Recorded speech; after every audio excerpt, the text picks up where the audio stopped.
কার্যক্রম পরিচালনা করছেন। শিল্পখাতে নিরাপদ পরিবেশ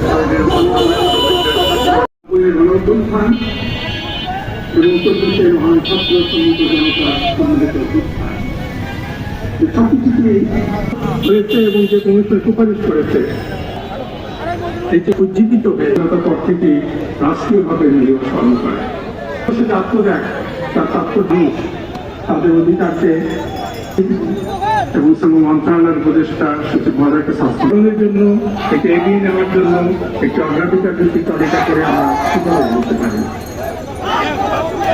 শ্রমজগতের কাঠামোগত রূপান্তর ব্যতীত প্রায় ৮ কোটি শ্রমজীবী মানুষের দেশ এই বাংলাদেশ।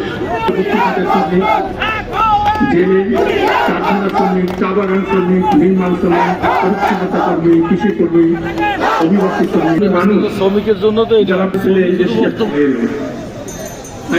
10টি কনভেনশনাল 8টি কোর কনভেনশনাল রেটিফাই করেছে আর 2টো কনভেনশনের জন্য ইমপ্রেস করে কমিশন এবং বাংলাদেশের শ্রমজীবী মানুষের পক্ষ থেকে ইমপ্রেস করে আসি।